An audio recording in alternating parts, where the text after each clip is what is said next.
Muy buenas tardes con todos. Somos el grupo número 5 del curso de Derecho Internacional Público y en esta ocasión nos encontramos en esta sala con el doctor Fernando Valverde Camán, quien es abogado, magíster y doctor en Derecho. Él realizó sus estudios de especialización en Derechos Humanos en el Instituto Interamericano de Derechos Humanos, el Instituto de Derechos Humanos Raoul Wallenberg en Suecia y el Washington College of Law, American University, en convenio con la Universidad de San Martín de Porres. Él posee amplia experiencia profesional a nivel internacional, pues trabajó en las Naciones Unidas, laboró en misiones de mantenimiento de paz, en temas de verificación de derechos humanos y acuerdos de paz en países conflictos como Angola, Guatemala y Timor del Este. Conferencista en temas de misiones de paz y protección de derechos humanos. Es profesor de pre- y posgrado en universidades de Lima y provincias. A continuación realizaremos una serie de preguntas de forma secuencial, por lo cual comenzaremos con mi compañera Patricia Gutiérrez. Adelante, Patricia. Doctor Valverde, buenas tardes. Bien, soy Patricia Fátima Gutiérrez García. La primera pregunta, doctor, sería, la ONU, al ser una organización internacional, el cual tiene como uno de sus propósitos principales, ¿no? El de mantener la paz y la seguridad internacional, mediante qué mecanismos o instrumentos la ONU pretende cumplir con dichos objetivos. Doctor, disculpe, su audio está apagado. Sí. Muy bien, ahora sí. Bueno, ante todo, muy buenas tardes con ustedes. Muchísimas gracias por la invitación hecha a mi persona, pues a través de Marco, ¿no? Y en nombre de todo el grupo. Y que con mucho gusto lo acepté cuando Marco me pidió esta entrevista, ¿no? En medio de varias actividades que tenía y que él conoce bien, pues en la cual estuve un poco atareado, pero finalmente pues logramos tener un espacio y es así que estamos con ustedes compartiendo. Bueno, me da mucha alegría que estudiantes estén interesados pues en estos temas tan importantes en el contexto, ¿no? Internacional. Para efecto de poder responder la pregunta de Patricia, hay algunas cuestiones, si me permiten, que me gustaría compartir. Yo asumo que seguramente lo han leído también y lo han estudiado, de repente con el profesor de la materia, y es la importancia de la Carta de las Naciones Unidas. Bueno, un poco recordar los antecedentes, pues, ¿no? Cómo al término, pues, de la Segunda Guerra Mundial se establece, pues, un nuevo orden, ¿no? Internacional en el mundo. Y bueno, son los países vencedores de esa conflagración bélica de que establecieron, pues, ¿no? la existencia de las Naciones Unidas, de la creación de las Naciones Unidas, ¿no? Ya era una, digamos, una segunda oportunidad para yo diría, para el mundo, tras el fracaso de lo que generó la anterior organización, que fue la Sociedad de Naciones, ¿no? Y que no logró cumplir con sus propósitos, por eso justamente provino pues la Segunda Guerra Mundial, ¿no? En cambio, ya al finalizar esta, se estableció la creación de la Carta de la ONU y llevamos hasta el presente de que podemos darnos cuenta de que no se ha, yo diría, no se ha generado un desenlace de una conflagración mundial bélica, ¿no? O sea, como la humanidad lo afrontó en su momento, no ha ocurrido eso, ¿no? En el mundo entero, como una tercera conflagración bélica, no ha habido. Pero esto no ha sido óbice para que el mundo, pues, desde la década del 45, estamos hablando pues del siglo XX, ha tenido que pasar pues por una serie de desafíos, ¿no? Es decir, de enfrentar, ¿no? Los grandes cambios y los grandes conflictos de carácter internacional que han venido sucediendo en diferentes partes del mundo, ¿ah? pero han sido conflictos bélicos entre partes o conflictos políticos, pero no se ha desencadenado pues con las características de una tercera guerra mundial. Y es en ese sentido de que quiero resaltarles un poco, digamos, yo acá tengo la Carta de las Naciones Unidas, y uno de los propósitos justamente de la Carta señala fundamentalmente el de mantener la paz y la seguridad internacional. Y para tal fin, pues Naciones Unidas lleva a cabo pues toda una serie de medidas, ¿no? Colectivas eficaces para prevenir y eliminar amenazas a la paz, ¿no? Entonces, de una u otra manera, en el orden internacional, Naciones Unidas interviene cuando de por medio hay estos conflictos, buscando dar cumplimiento a lo que dice la Carta, ¿no? Entonces, en pocas palabras, interviene en la búsqueda de la solución pacífica de los conflictos, y no lo contrario, ¿no? Entonces, ese es el rol de las Naciones Unidas, que ha venido, digamos, uno de los roles importantes, pues, que la Carta le ha venido, pues, asignando a la Organización de las Naciones Unidas. Ahora, también quiero destacar el artículo 2, si me permiten, de la Carta, ¿no? En el inciso 3 dice lo siguiente, dice, los miembros de la organización arreglarán sus controversias internacionales por medios pacíficos, de tal manera que no se pongan en peligro ni la paz y la seguridad internacional. Entonces, esto es muy importante porque justamente lo que yo quiero resaltar es que cada vez que se genera un conflicto, una controversia, entonces se activa esto, lo que se conoce como los medios pacíficos de intervención de las Naciones Unidas para que esa amenaza, ¿no? A la paz o la consumación también de la misma, cuando ya se está en un estado donde ya no hay amenaza, sino se consuma la amenaza, entonces Naciones Unidas interviene para actuar, ¿no? Y es así como Naciones Unidas pues ha venido actuando en los diferentes conflictos a nivel internacional. Ahora, también es importante destacar lo siguiente.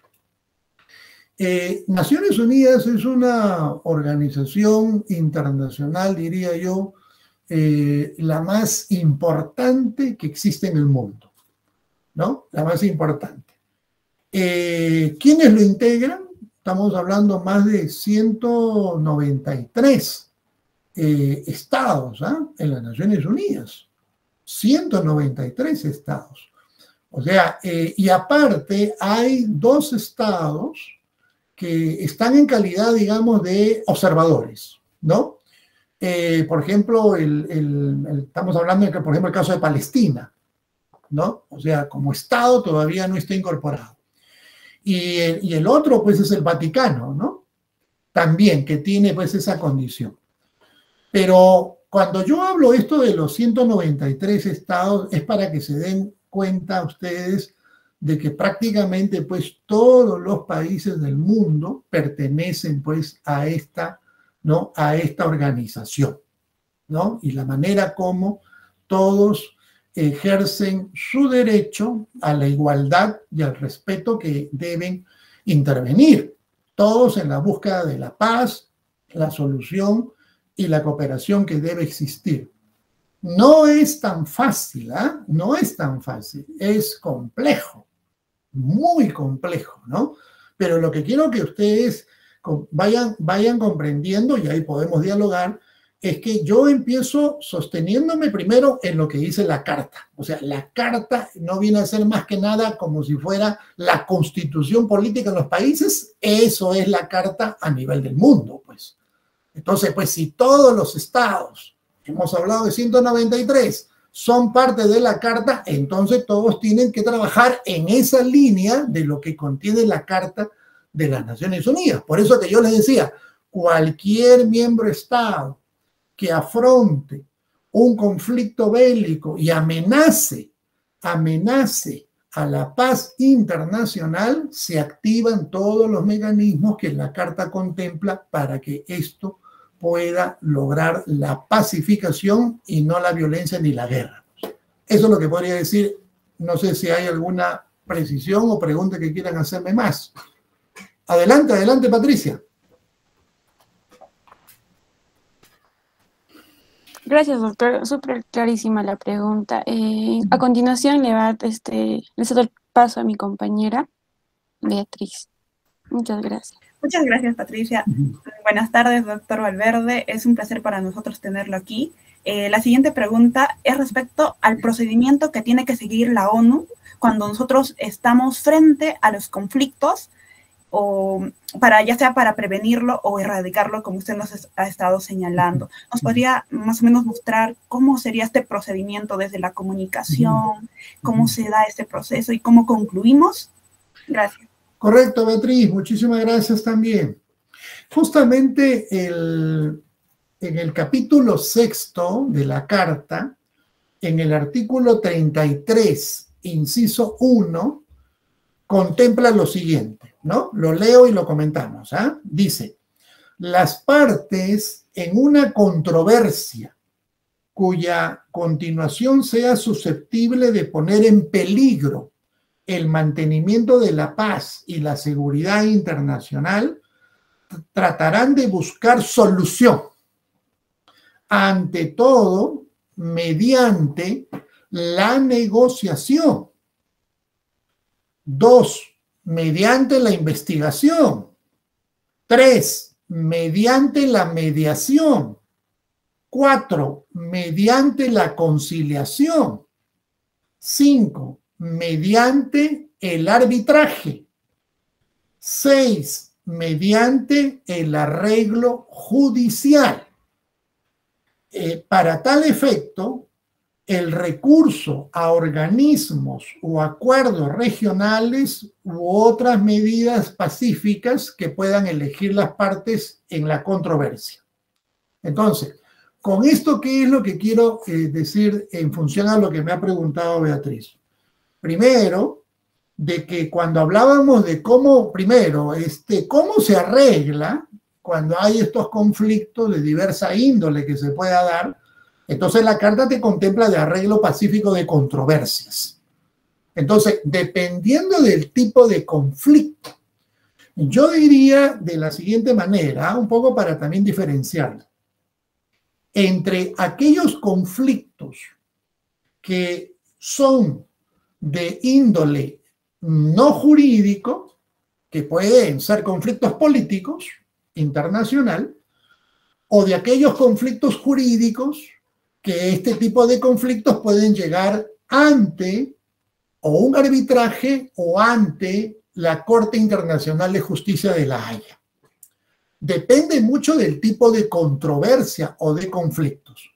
Pero, por ejemplo, en cuanto a cuestiones de mantenimiento de seguridad o mantenimiento a la paz y a la seguridad internacional, ahí, por ejemplo, Naciones Unidas ha venido activando toda una serie de mecanismos de índole diplomático para poder intervenir en aquellos conflictos y buscar un arreglo pacífico entre las partes.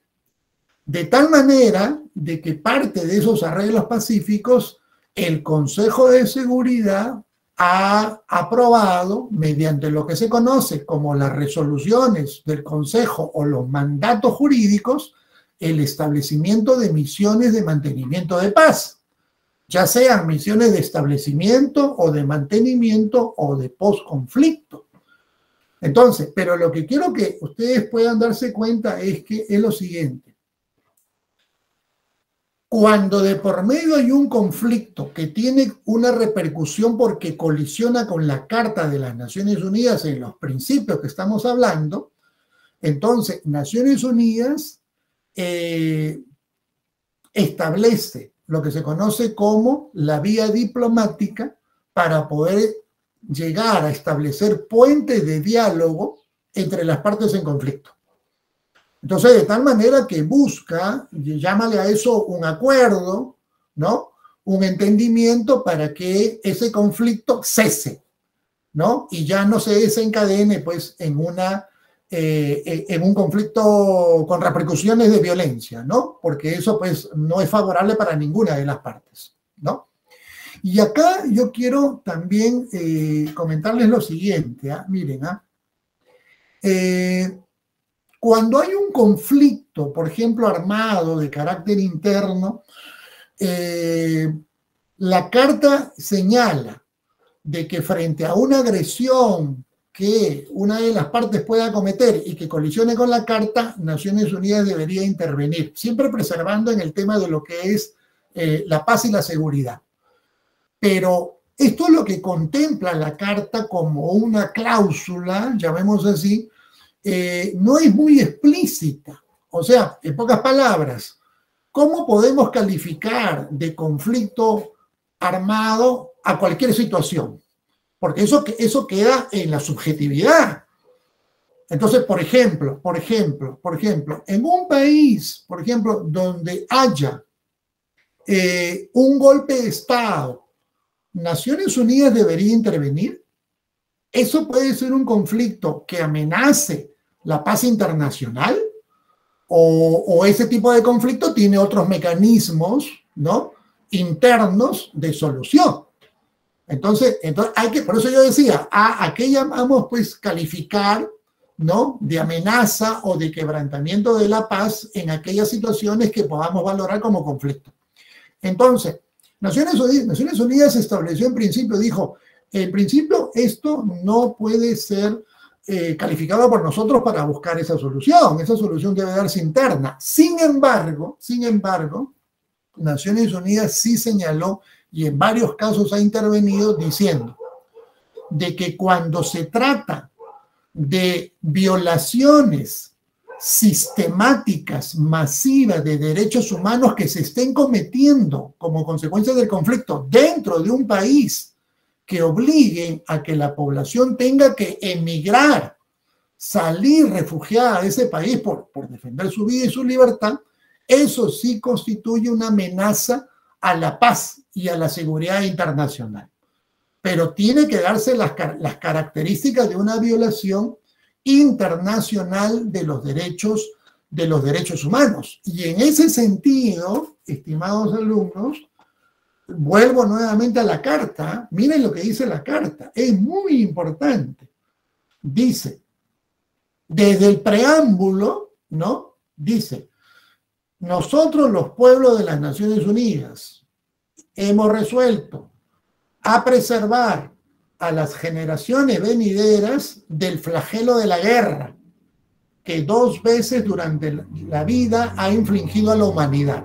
Ese es un primer considerando en el preámbulo. En el segundo dice, a reafirmar la fe en los derechos fundamentales del hombre, en la dignidad y el valor de la persona humana, en la igualdad de derechos de hombres y mujeres y de las naciones grandes y pequeñas. ¿Perfecto?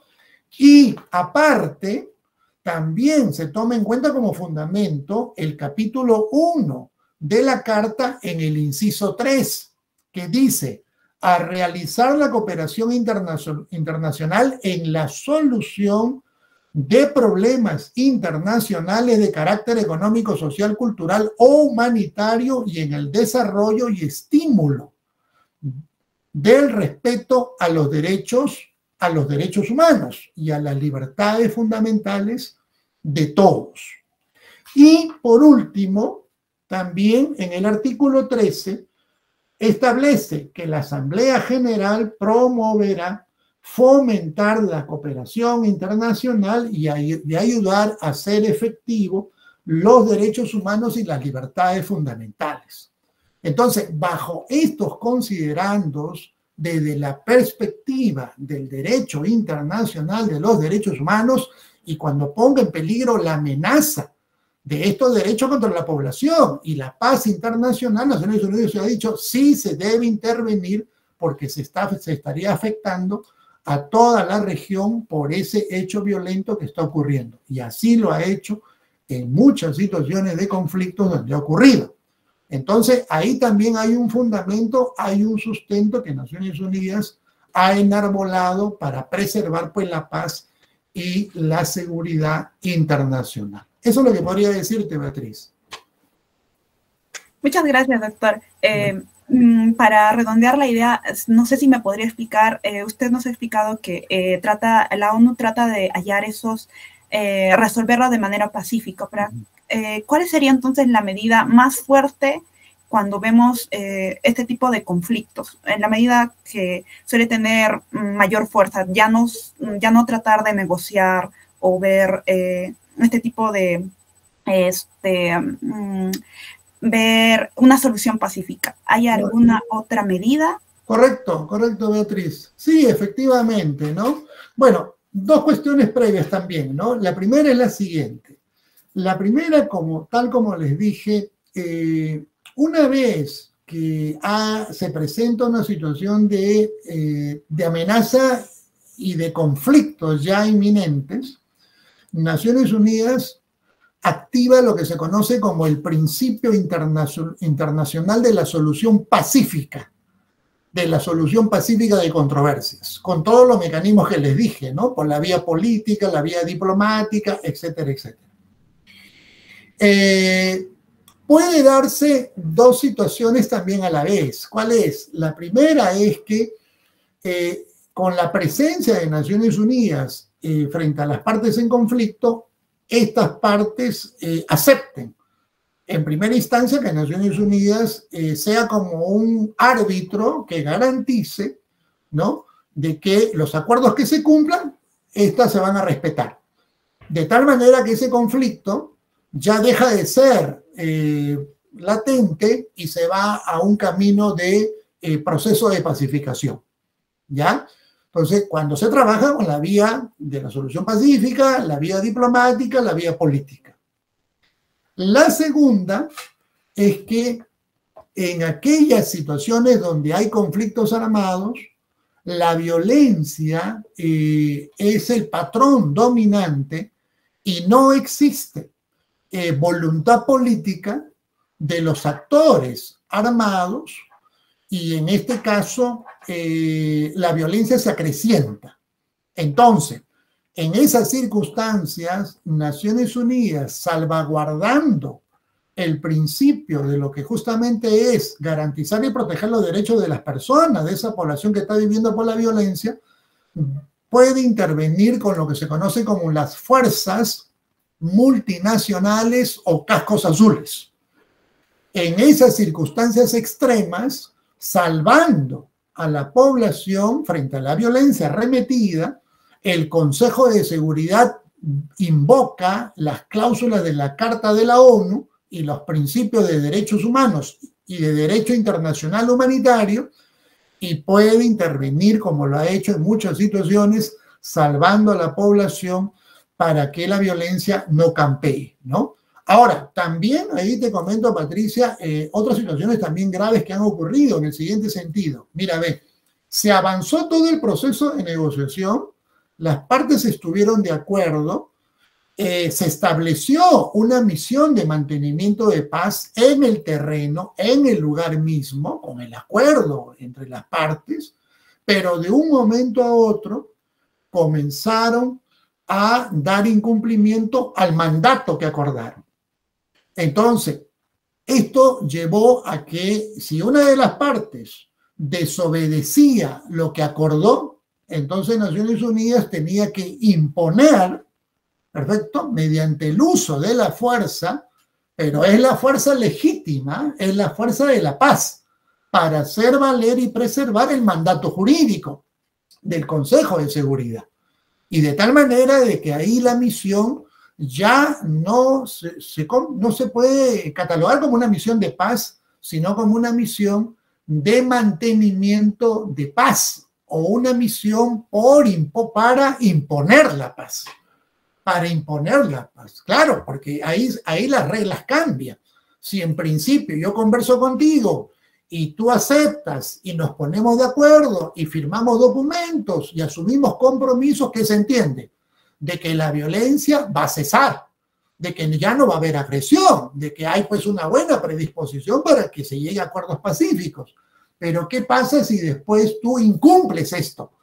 Y la violencia continúa y la agresión, y entonces las cosas no están siendo claras en esas circunstancias, y Naciones Unidas tiene que tomar medidas extremas de poder hacer prevalecer justamente el mandato del Consejo de Seguridad.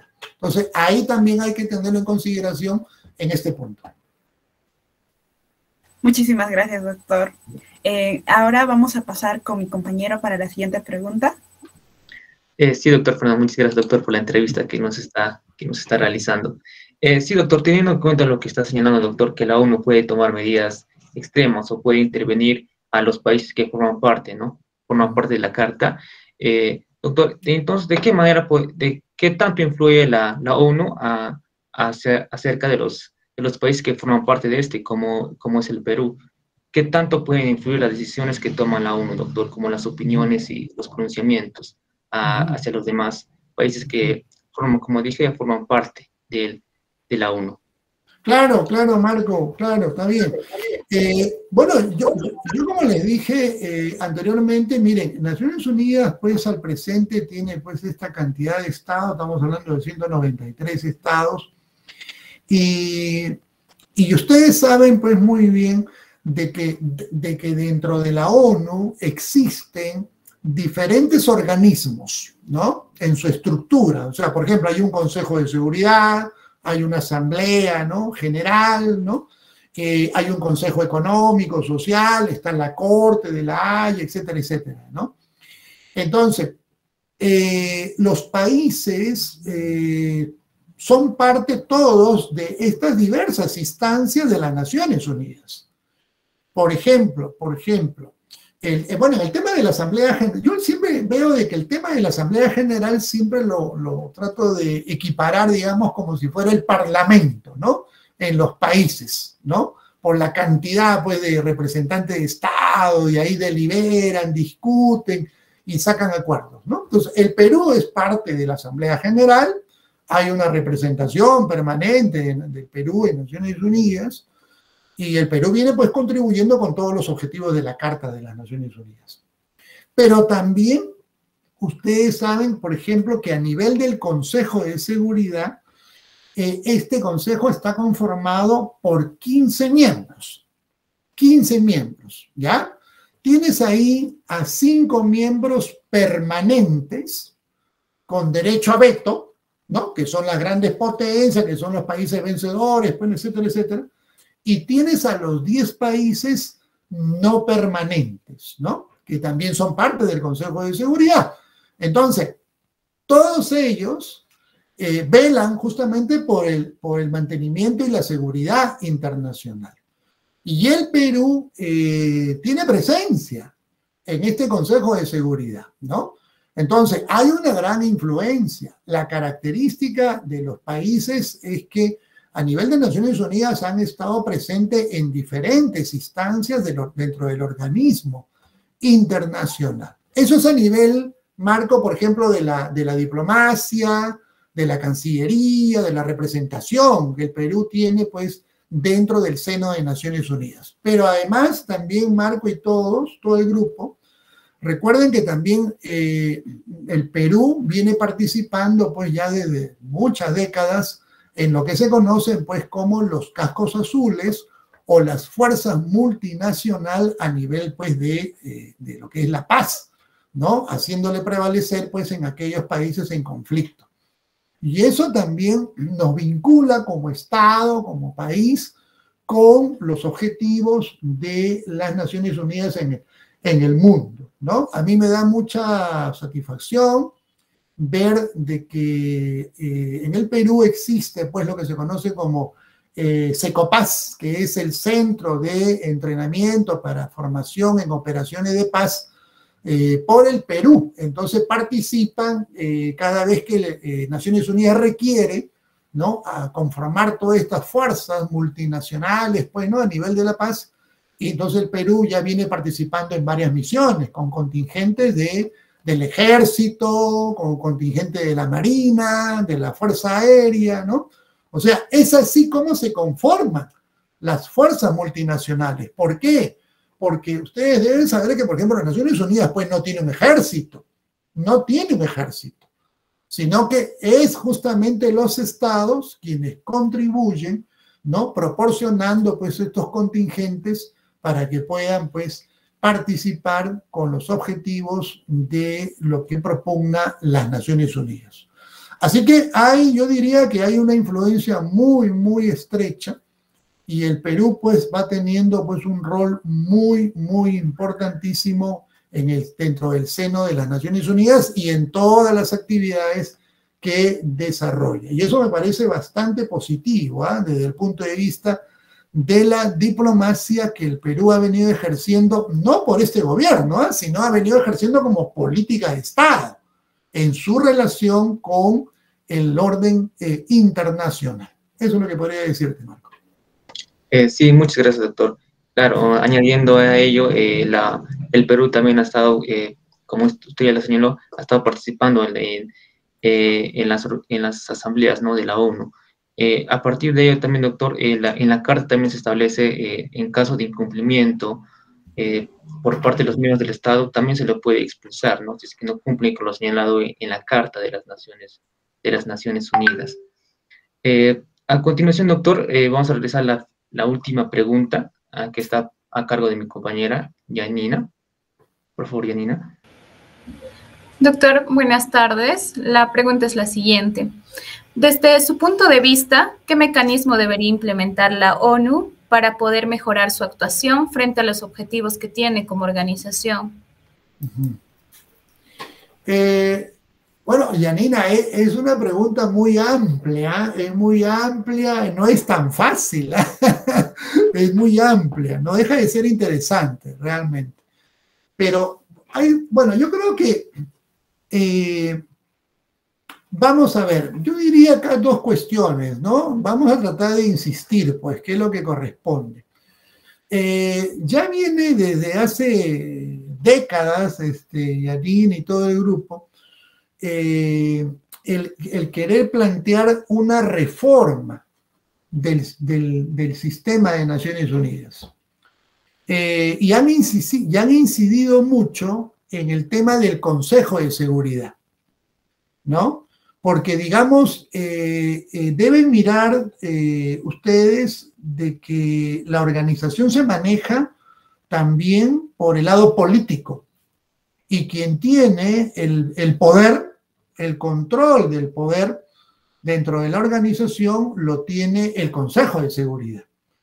¿Por qué? Porque justamente es el Consejo que está integrado, como les dije, por 15 miembros. Hay 5 miembros que tienen derecho a veto. ¿Y eso qué significa? Significa, Yanina, de que, por ejemplo, imagínense ustedes ahorita son 5, perfecto, ustedes representarían a cada país y frente al resto, pero cada uno de ustedes, a diferencia del resto, ustedes tienen poder de veto. ¿Qué significa esto? De que, por ejemplo, lo que acuerden el resto, basta que Yanina levante la mano y diga, me opongo a esa resolución que ustedes están proponiendo, y de esa manera ya queda vetada la resolución. ¿Te das cuenta? O sea, ese es el poder del veto. O sea, no funciona la regla que uno dice, pues no, gana la mayoría, alcemos la mano, o los votos, pues si son mayores, ganan todas las votos. No, no. Entonces, ese es el poder que tiene. Entonces, es un poder que solamente tiene, pues, un grupo, una élite, ¿no? Y el resto no tiene ese poder. Solamente tiene el poder, pero de hablar, nada más. Pero no de votar, pues, porque pueden ser vetados. Entonces, se está planteando de que esto cambie, ¿no?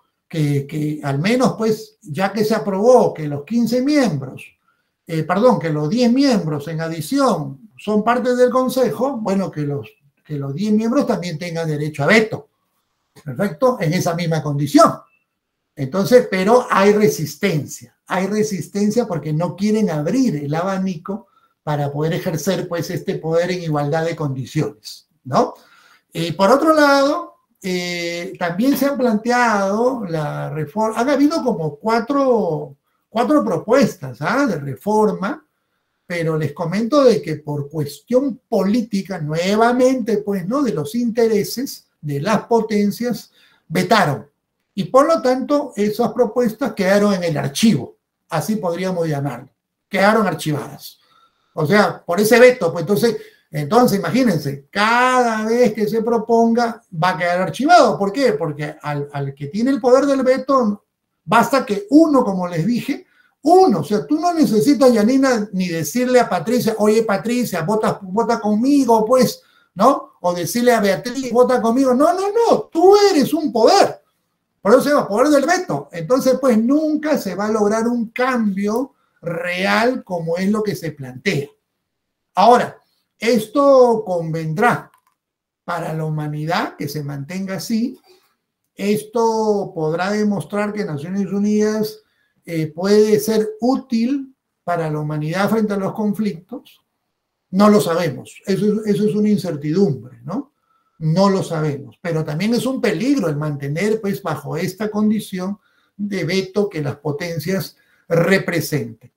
Por otro lado, también se han planteado propuestas, pero ya esto es a nivel de funcionabilidad, que tiene que ver con los objetivos de desarrollo, ¿no? El secretario general, ¿no?, Antonio Guterres, ha venido, pues, elevando una propuesta de cambios, ¿no?, para que se puedan dar cumplimiento con los objetivos del milenio, ¿no?, que tiene que ver, pues, ya con el desarrollo, pues, económico, social. Bueno, ya tiene otra vía, ¿no?, ese objetivo.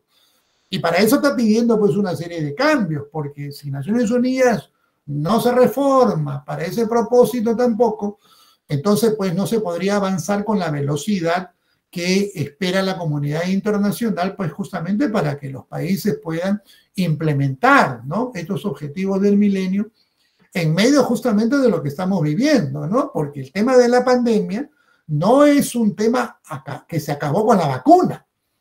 Hay que mirar que el tema de la pandemia es uno de los problemas que el mundo afronta, pero que debemos prepararnos para las futuras pandemias que vendrán y que no sabemos la índole de esa pandemia.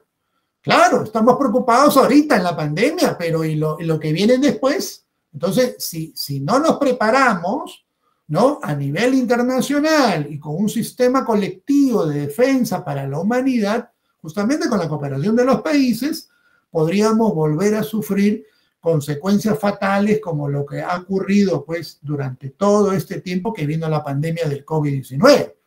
Tanto, ustedes saben muy bien, tanto a países gigantes, a países desarrollados, a países potencias, como países pequeñitos, la pandemia no tuvo ninguna consideración y atravesó a millones de personas que perdieron la vida y que muchos países no se han recuperado hasta ahora, y el claro ejemplo tenemos nosotros.